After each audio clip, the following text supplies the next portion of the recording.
Okay, the court is back on the record in State of Ohio versus John Burke, 25 CRB 24. The defense has rested its case, and before a brief recess, the court asked Mr. Lewis on behalf of the State of Ohio whether there is any rebuttal evidence. Mr. Lewis? No, Your Honor. There's no rebuttal evidence. Okay, so for the record, Mr. Burke is in the courtroom along with the attorneys.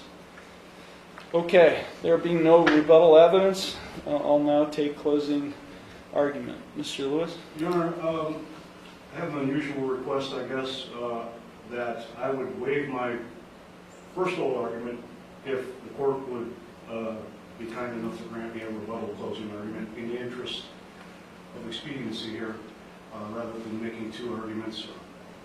I would just waive my initial closing argument and let Mr. Patterson go first. Okay. Any objection to that, Mr. Patterson? Oh, yeah. Okay. So the state has waived its initial closing. Okay, Mr. Patterson. Yeah, please, court. We believe in this particular case, it's a showing, and I mean believe it from the beginning to the end. This case originated in you, I want to say, put the name right on this case. What happened was the case came to a conclusion as far as the divorce is concerned. In August, there was a decision by the magistrate, and as you know, the judge has to review it thereafter. On or about the 31st day of December 2024, the judge ruled on the objections by both parties and made a decision. And that was based on some medical testimony and some other testimony, and a lot of medical expenses put into this case, into showing John Burke and his child would probably not have a real good relationship. Dr. Coda would spend $12,000 to get a report from and say what's really happening in this case. And that doesn't have to do with your case. But we had a rough parenting time with the child to start out. It starts out in the beginning of January of 2025, and what happens is my client, he told you on the witness stand, his own words, I was to have parenting time, and she was to have what's called Rule 23. That's alternating weekends, and then one night a week, Wednesday night, she would have visitation. Well, that brought her on to a good point in the story where she could say, now, what I'm going to do is I'm going to upset the apple cart. I'm going to run the show my way. And the way I'm going to do this is I'm going to put little Liam in the middle, and he's going to be my little perpetrator to what we should do and how this will work out, so that I will not have to give up my son Liam to his father for the parenting time he used to have. He used to have the parenting time each week for school purposes and for whatever purpose. And you saw that, in fact, that the child's going to Wilwick School pursuant to court order. Well, that's how we got this whole thing started. Well, let's figure a way which little Liam can interrupt and upset the apple cart and have no visitation for his father. And as you heard him testify, Your Honor, 141 days since he's seen that boy, talked to the boy, or had any contact with that boy. And that's just not right. If you believe that that's right, then the whole legal system is no good. What's happened then, she used the little boy to do what he had to do. Well, the little trick was, let's clog the toilet. Let's clog the toilet and clog it and clog it and clog it until John Burke goes crazy and does something irrational. Well, here's what happened. So John Burke, thank God, didn't go irrational and only asked him to please unclog the toilet. He clogs the toilet the 12th, the 16th, the 18th, and the 19th. 4 times, and the 19th, of course, is the drastic one. He figures if he clogged enough times, John Burke would go crazy. I don't want to say berserk, but he would go crazy, and as a result of that, and he would do something irrational, and he would be charged with domestic violence. Well, what do you think happened? He did get charged with domestic violence. But he's smart enough that his whole family was there. His father, his mother, his sister were all there. Now, it's a little bit of different kind of chronological order, but what they did was they took some pictures. Karen Sabatella took pictures, and it shows she was a great witness. She was our first witness. She was a great witness, and she said He did nothing. All he did was ask the boy to clean out the toilet. And he said, no, I'm not doing that. F this, F that. I'm not doing a thing. Now, and as a result of that, John Burke himself had to go clean the toilet out. His mother was a little bit confused, and I understand that part. There was so much going on that day.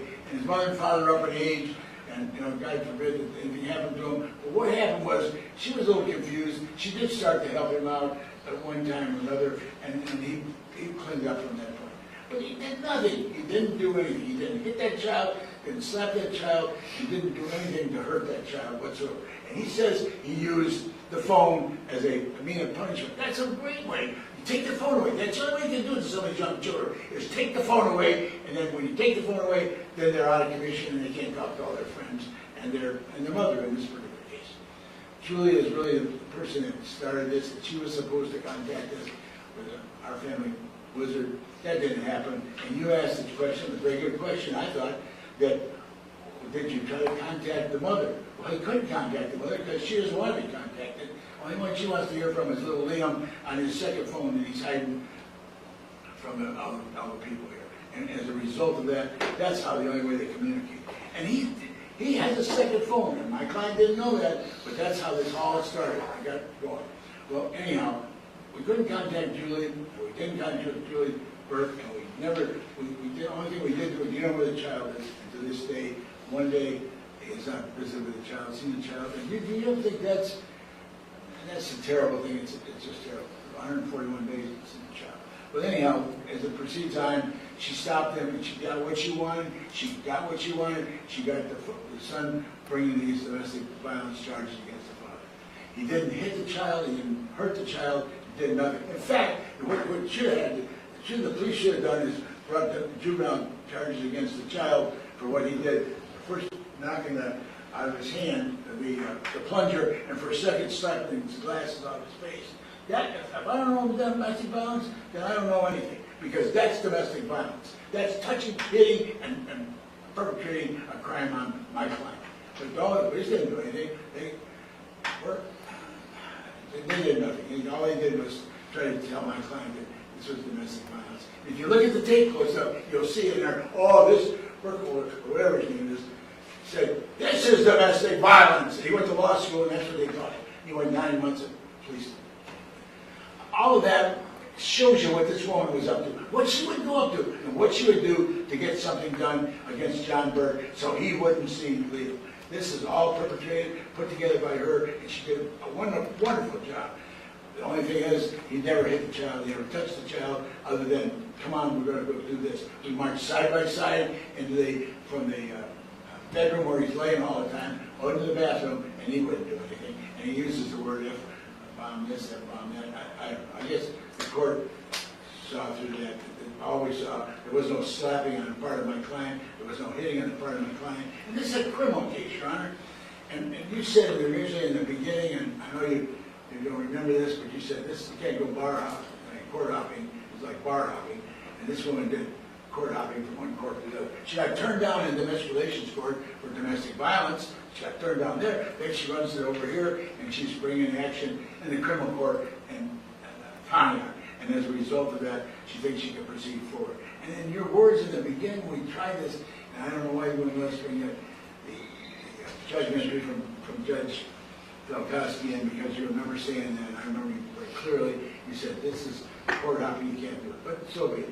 Anyhow, moving right along, this is what this is all about. This is the domestic relations court been fighting, and this is supposed to be more serious. This is criminal. You have to prove beyond a reasonable doubt. We've been taught from law school that right now, in a criminal case, you have to show beyond a reasonable doubt. There wasn't even an iota bit of evidence that this man in any way caused domestic violence on this child. And in fact, I think that the child should have been charged with domestic violence because he's the one that knocked the plunger out of my client's hand, and he's the one that knocked the glasses off my client's face. All those things put together, I mean, I could be here all day telling you all the things that this child tried to do to his father, and he ended up going home. Nobody saw any abrasions, that was in that picture. Now he's got 4 hours, Your Honor, 4 hours from the time he left the parents' house, my client's parents' house, until he went back to Wilwick, and then they're out to fix and do whatever he wanted to. He could scratch his arms, and he could bump his head into the wall, and he could do just everything, you know.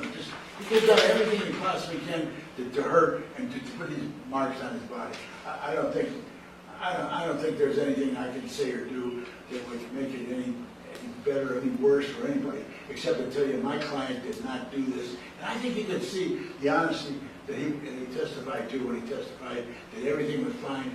He did everything he possibly can, and the only thing he did was try to get this child to move ahead in his life. Obviously, it's not working. Obviously, I don't know what's going to work, and we're down the road a long time from now. What Liam's going to do the next to try to upset the apple cart for his father. I think that this woman, I think this woman is the one who perpetrated this crime and the one that's really behind this crime. And as a result of that, I think that this case should be found not guilty in favor of my client.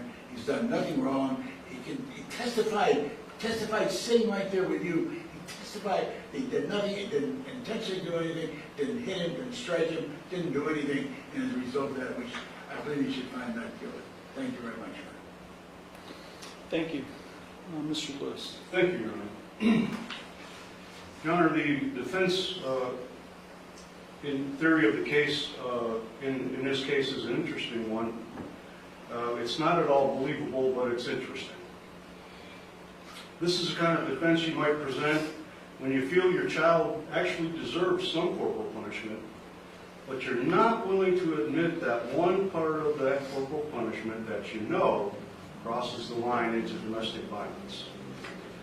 So, Mr. Burke admits that he helped Liam off the bed by his arms, and he helped him into the bathroom while holding his arms. And according to Mr. Burke, that's not corporal punishment. In my book, it is. And the definition of corporal punishment as is defined by Black's Law Dictionary as any physical punishment or any kind of punishment inflicted on the body. The Revised Code does not have a definition for corporal punishment. So Mr. Burke's willing to admit that he did pull Liam off the bed. He's willing to admit that he pulled him into the bathroom. His sister said he dragged Liam into the bathroom, and so did Liam, by the way. Liam said he yanked him off the bed by his shirt and his pants and yanked him off the bed. First he took his phone, and we'll get to that in a minute. So the defense, even though Mr. Burke wouldn't classify it as corporal punishment, they admit that there was some corporal punishment administered on January 19th. And so we've heard a lot of evidence about intentionally clogged toilets. The defendant testified regarding numerous clogged toilets. Mr. Patterson has brought up clogged toilets I don't know how many times, questioned Liam about it, etc. We've heard evidence of Liam being disrespectful, calling his grandfather names, dropping the F-bomb numerous times. Why would the defense bring up all this evidence, Your Honor? To show that Liam deserved some kind of punishment here, right? I mean, why else would they bring up this evidence? And like I said, Mr. Burke is willing to admit to some form of corporal punishment, just not the part that he knows crosses the line into domestic violence, which is punching Liam in the head, which Liam says happened several times.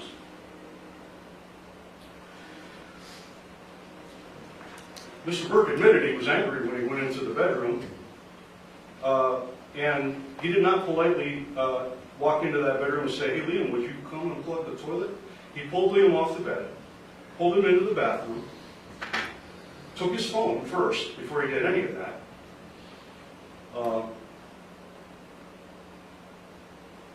Is this not corporal punishment? Is this not a form of corporal punishment? And I say that under the law it is. This is evidence of an angry father physically putting his hands on Liam, imposing his will. I'm going to pull you off the bed. I'm going to take you in the bathroom. You're coming with me whether you like it or not. I don't think Liam had a choice. So all of this evidence of Liam's allegedly bad behavior has been presented to justify the part of the corporal punishment that Mr. Burke has been willing to admit. The defense is clearly aware that Liam's alleged bad behavior of allegedly intentionally clogging toilets, which Liam said, I didn't even know the toilet was clogged. That was his testimony, if you recall. But the defense is clearly aware that even if, I would submit that even if Liam did intentionally clog the toilet, that would not justify punching Liam in the head several times, as has been alleged by Liam. So, according to the defense, the corporal punishment, which has been admitted to, which they went to great lengths to justify, it stopped as soon as Liam was taken into the bathroom. That's when it ended, according to the defense, according to Mr. Burke.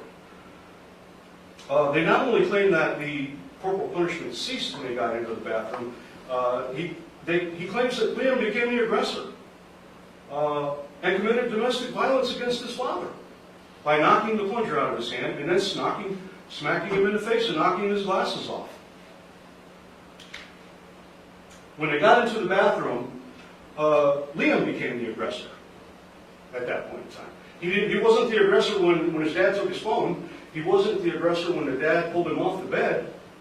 Wasn't the aggressor when the dad dragged him into the bathroom. But when they got the phone and Dad says, hey, son, here, clean out the toilet for me, would you? That's when Liam becomes the aggressor. I say that's not even remotely believable, Your Honor. Mr. Burke admitted he was angry when he took Liam into the bathroom. He's testified about that at great length, that he was angry. All of a sudden his anger stopped and he politely handed a plunger to Liam and said, here you go, son, clean out the toilet. That's not what happened here, Your Honor. And Liam never hit his dad either. That's not true. You can snatch me off the bed, you take my phone, you drag me into the bathroom, but by God, don't ask me to clean out a toilet, or I'm going to slap you across the face. Really? Is that what they expect the court to believe? I mean, it's kind of ridiculous, really.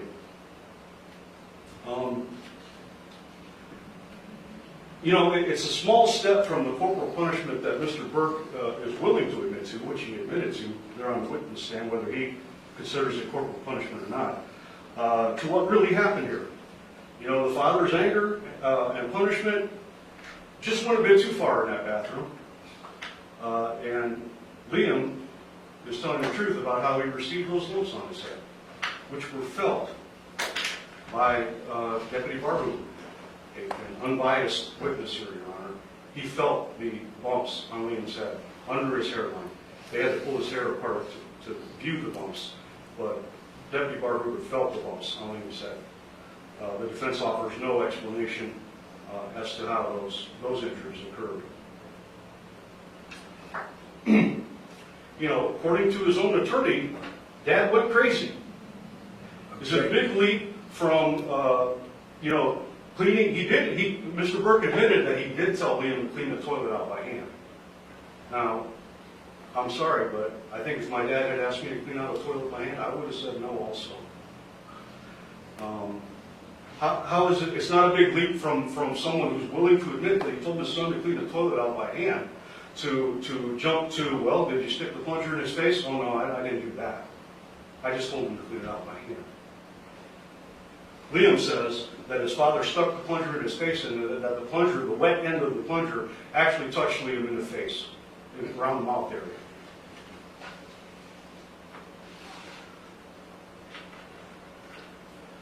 So according to the defense, Your Honor, this obviously angry dad who takes Liam off the bed, however you want to phrase it, takes him off the bed, drags him to the bathroom against his will, gets slapped in the face by that kid, and what does he do, Your Honor? What does he do? Once he's slapped in the face by this toilet-clogging, disrespectful, name-calling, terrible kid slaps him in the face, and what does he do? Nothing. Nothing. Nobody calls the cops on Liam.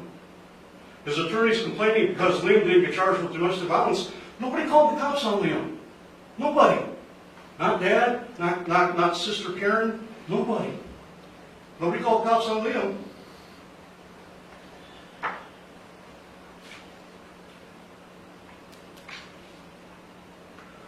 So a dad who allegedly, and I'm certainly not admitting that Liam slapped his dad, because I don't find that believable in the slightest. But let's say that actually happened, just hypothetically. Does this sound like the kind of guy who is going to do nothing when his 14-year-old son slaps the glasses off his face? If that really happened? He's a pretty hands-on dad. He went to the bedroom, grabbed the kid, took him in the bathroom. But he's going to do nothing?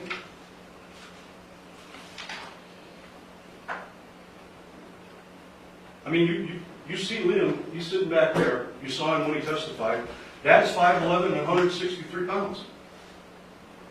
You think Liam's going to just, okay, Dad, you asked me to clean out the toilet. That's it. That's where I draw the line. I'm going to slap you in the face now. It makes no sense, Your Honor. No sense whatsoever.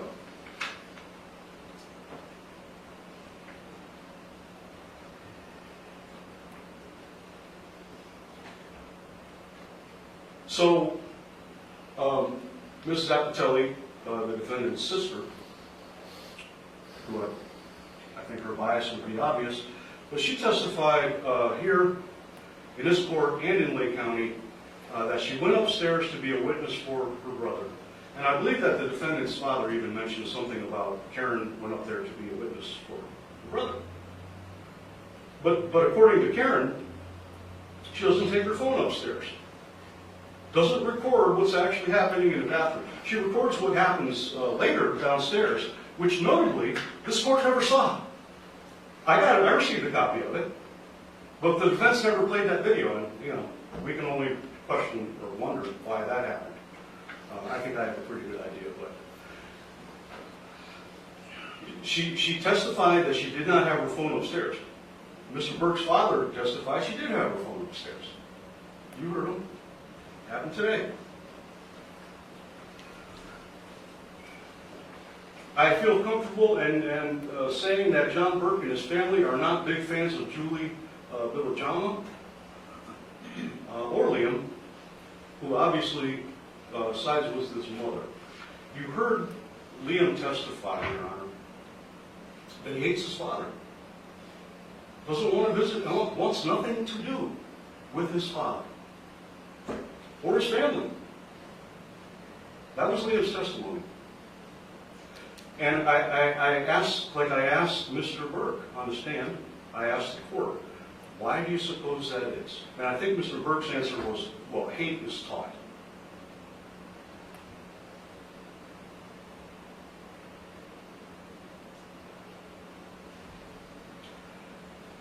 I would say it's more for the reason that Mr. Burke has been verbally and physically abusive of Liam and his mother. I would invite you to listen to Deputy Barhoover's body cam video, where at the end, Julie talks about an incident where Liam saw his father choke his mother. It's on the body cam video, Your Honor, which has already been admitted into evidence, so I invite you to rewatch that. Was not there at all. John Burke and his sister's version of what took place in that bathroom is, frankly, it's not believable. And all the other evidence in the case, I mean, really, Your Honor, the defense is asking you to take his word for it and his sister's word for what happened in that bathroom. And I am saying to you, Your Honor, that all the other evidence that we have seen and heard, at least from the state side of the case, it all supports Liam's version of what happened in that bathroom. First of all, let's talk about Liam's injuries. You saw photographs of the injuries, not only to his head, where his hair was pulled apart. I believe there was an injury to his arm and an injury to his back. And I don't know why Mr. Patterson kept asking about were there any injuries to his face, because the photographs don't show any injuries to his face, and nor does Liam allege that his face was injured in any way. To see the injuries on Liam's head, Your Honor, even the deputy had to pull his hair to the side to photograph those injuries. You're not going to, conveniently, they're not going to be visible unless you pull the kid's hair apart to see those. And not only did the deputy testify that he saw the injuries, he felt the injuries, Your Honor. Again, I invite you to watch the body cam video. He testified that the knots on Liam's head, he felt them, and they were also consistent with Liam's statement that his father punched him in the head. I guess the defense would have this court believe that Liam inflicted the knots on his own head, or maybe his mom did it. I don't know. Maybe Julie put some knots on the kid's head and said, "Here, say your dad did this." It's not believable at all that would happen. And obviously, there's been no testimony to that effect. Mr. Burke said he didn't know how the injuries happened to Liam's head, or even that there were injuries to Liam's head. I also want to point out, Your Honor, Liam's testimony here, his testimony in the Lake County proceeding, which Mr. Patterson graciously gave us, myself, and I believe the court, a copy of the transcript from that proceeding. His testimony here, his testimony in Lake County, his verbal statement to Deputy Barhoover, and his written statement to Deputy Barhoover, which Deputy Barhoover read in the body cam video. He read it out loud. All of those, Your Honor, have been consistent. Consistent. They've all been the same. There's no versions of the truth. You don't have to remember the truth because you lived it. His testimony has been consistent.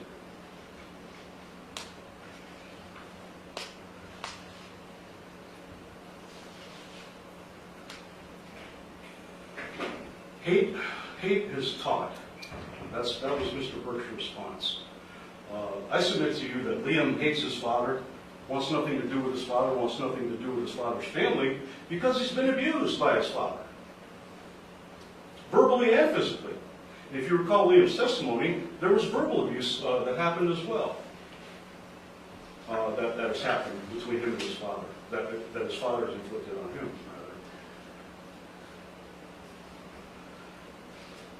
But you know what, Your Honor? Liam's actions, and I'm sorry this is getting lengthy, but I apologize, but I have a lot to say. Liam's actions speak even louder than his words. And what do I mean by that? Why does Liam stay in his room when he's with Dad and with Dad's family? Why does Liam stay in his room, Your Honor? Because Julie told him to? Or because he doesn't want to be around these people?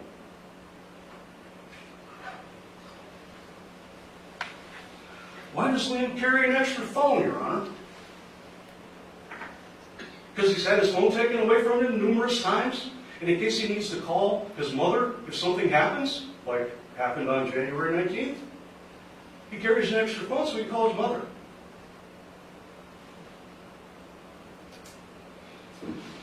And I'm sorry, but Mr. Burke taking the phone away from Liam is not just punishment, okay? All the lawyers in this room know it is common for an abuser to take the phone away from his or her victim. It's common. I see it all the time. I know you have in your career. I'm sure Mr. Patterson hasn't seen it in his career. There's even a separate charge for when the victim says, I was going to call 911 and that person took my phone away. That's even a separate charge. It's common for an abuser to take the phone away from the victim. Common. I see it all the time, and I'm sure you do as well, Your Honor.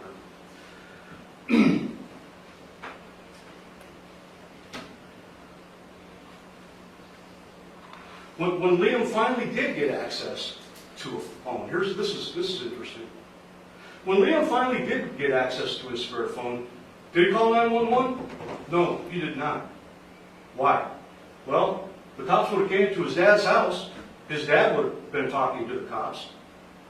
Probably figured his dad would, just talk them into nothing happened and go away.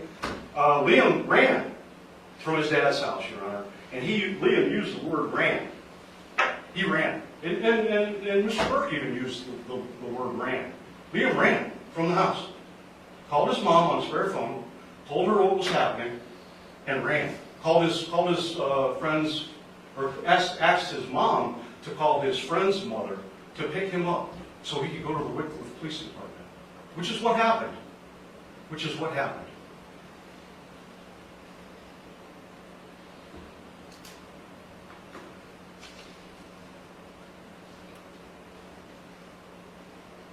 First chance Liam had, he bolted from his father's house. Ran to the Wycliffe Police Department. I mean, he was picked up, but he ran. First chance he got, he was gone. Boom. Isn't this the action of a 14-year-old boy who had just been assaulted by his father and couldn't do anything about it? And this nonsense that I've been hearing about, well, Liam could have picked up the phone at his parents' house, at Mr. Burke's parents' house. It's nonsense. You think that his father would let him call 911? Or you think that his grandparents who were yelling at him and telling him his mother's a liar, you think that they're going to let him pick up the phone and call 911? No. The first chance he got, he ran.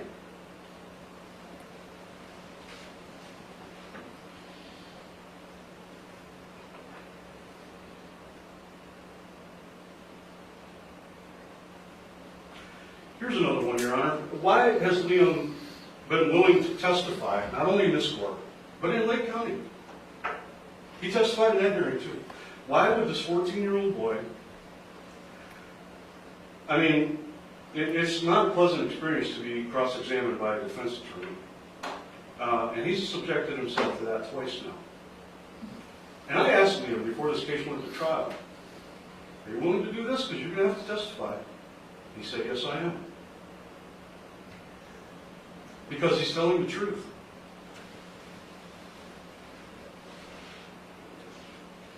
And he's sick and tired of being abused at his father's hands. And here's an interesting tidbit from Mr. Burke's testimony. His son, to his knowledge, was missing. And he did not consider that an emergency. Because he said he only calls Julie Burke, or Julie Lojama, rather, if there's an emergency, or only contacts her on this app if there's an emergency. That's not an emergency. Your son ran out the door, you don't know where he went. That's not an emergency.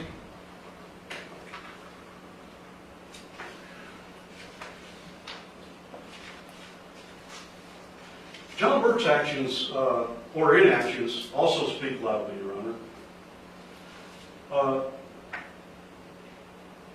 First of all, I want to point out that on the night that this happened, January 19th, while Liam was still at Dad's house, Liam testified that he heard his father call his lawyer. And Mr. Burke said the same thing. I called my lawyer while Liam was still in the bedroom upstairs. And in fact, Mr. Burke testified he called his lawyer twice that night. Why? He didn't call the cops on Liam, who allegedly struck him in the face. He called his lawyer twice.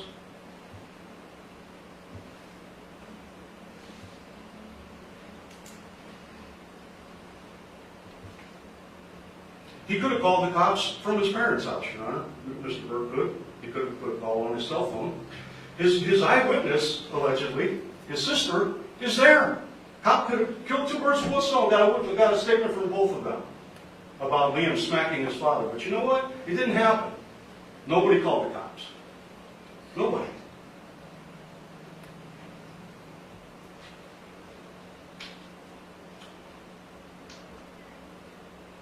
You know who Mr. Burke didn't call and has never spoken to? Deputy Barhoover. You heard the recording of Mr. Deputy Barhoover leaving a voice message on Mr. Burke's phone calling that night, and Mr. Burke acknowledges he did get that message. At least I think he said he got it the following day, or received it, or noticed it the following day. And his lawyer called Deputy Barhoover a bunch of times, if you recall. I I think Barhoover's testimony was that Mr. Patterson called him several times. But the defendant did not call him. And it begs the question, why? If I'm accused of punching my son in the head, and I claim I didn't do that, I would want to talk to the deputy. Or I would want to talk to whatever law enforcement agency was involved and give my side of the story, but that never happened. Never happened. Never, to this day. Has John Burke talked to Deputy Barhoover or anyone else from the Asheville County Sheriff's Office that I know of?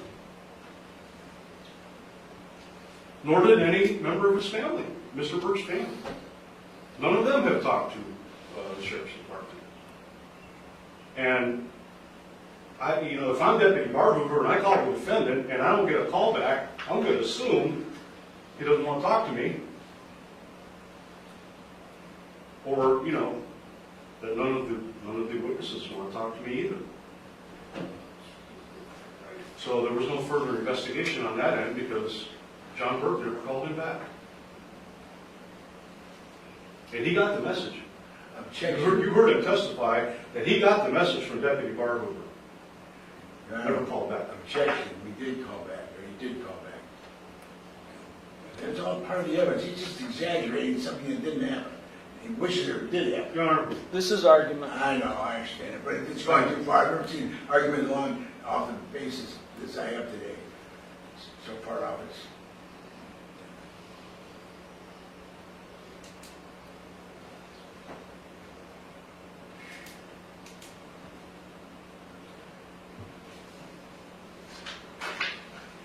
Your Honor, the evidence shows, including Mr. Burke's lack of communication with the investigating police agency, combined with Liam Burke's testimony in this case, shows, and all the evidence, other than the testimony of the defendant and his sister, who may or may not have had a phone on her person when she was upstairs. She didn't record that. But those are biased witnesses, Your Honor, that say that Liam slapped his father in the face. And I'm telling you, based on all the evidence I just discussed, that is not a credible story at all. The evidence, in my estimation, and I believe beyond reasonable doubt, shows that on January 29th, or January 19th, rather, 2025, in Monroe Township, the defendant knowingly caused physical harm to his son, 14-year-old Liam Burke, in violation of Section 291925A of the Ohio Revised Code. I believe the evidence shows that beyond a reasonable doubt, and I'm asking the court to enter a verdict of guilty in this matter. Thank you. Thank you, Mr. Lewis. Okay. There's a lot of evidence here that I need to consider and deliberate on. I do want to correct something I said during the hearing on May 5th.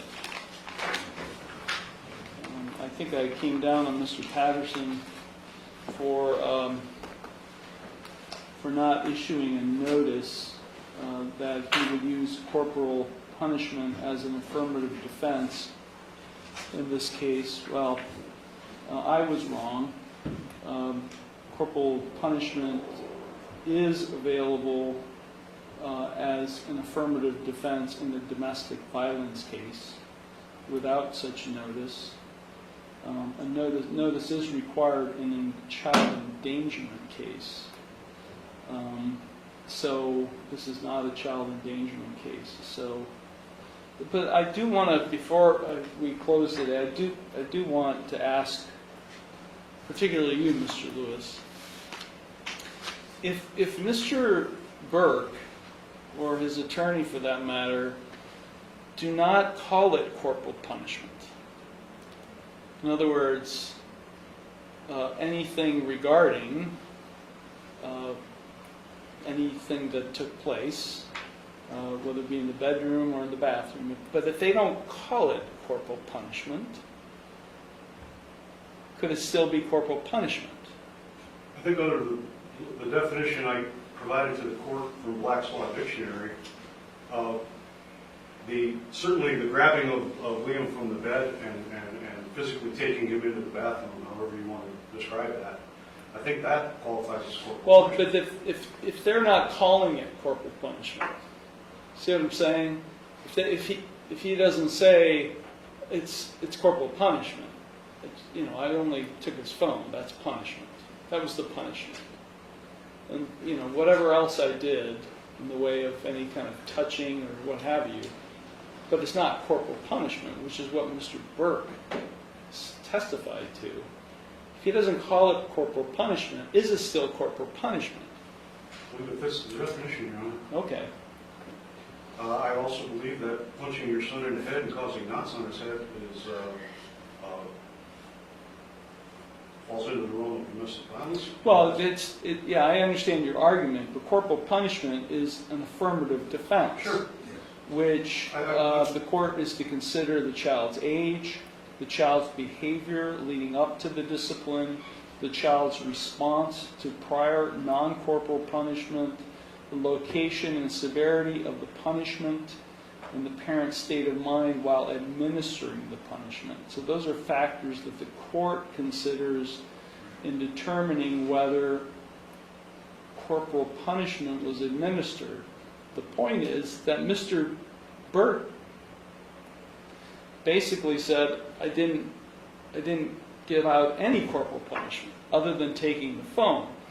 And if he's basically saying there was no corporal punishment administered, is it still considered corporal punishment? I mean, semantics, they can call it what they want. To me, in my mind, and having read the definition, because the Rise Code doesn't contain one that I found, what happened here was corporal punishment. They never called it that, but physically dragging a child into a bathroom. But that's an affirmative defense Yeah. to domestic violence. And It justifies the claim of domestic violence. They were willing to admit that happened, Your Honor, but the part that, really matters here, where John Burke allegedly punched his son in the head repeatedly, they're not willing to admit that. Okay. But you're just claiming that it's excessive corporal punishment. Yes. That crosses the line, and Okay. as a prosecutor, that crosses the line. Okay, I'm sorry, Mr. Patterson, you wanted to say something? I just said it, we had talked about that earlier, and then you got all upset and said we should have pled it. I mean, there was evidence in it. Well, I'm just admitting my mistake today, Mr. Patterson. I am. And it was fresh on my mind because I just had a child endangerment case. And corporal punishment was, an affirmative defense in that case. Well, it's not. It doesn't need to be pled or noticed in a domestic violence case. So you're off the hook and not providing notice, at least in that respect. Okay. We're going to schedule a verdict hearing in roughly 2 weeks. I need time to basically take it all in. There's a lot of evidence here that I need to consider, and we will schedule that at the clerk's window, Mr. Patterson, and I will in 2 weeks or so, whenever we get that scheduled, I will announce my verdict. The parties are entitled to findings of fact from this court, so I just can't simply announce my verdict and walk away. I have to prepare findings of fact in writing, and so that's something that when you try a case to a judge, that's something a judge has to do. It's just not simply a verdict with the jury when they walk away. The judge actually has to put in writing certain findings of fact. So, and that's going to take some time for me to do that. So. When we go to the little window out there, we tell them 2 weeks, or do we say anything, or do you tell I'll tell them 2 weeks. I'll tell them, and then they'll schedule that. They're familiar with the law director's office availability, so we'll get that scheduled. All right. Okay. Anything further, Mr. Lewis? No, Your Honor, thank you. Mr. Patterson? No, thank you. Okay, thank you all very much. This matter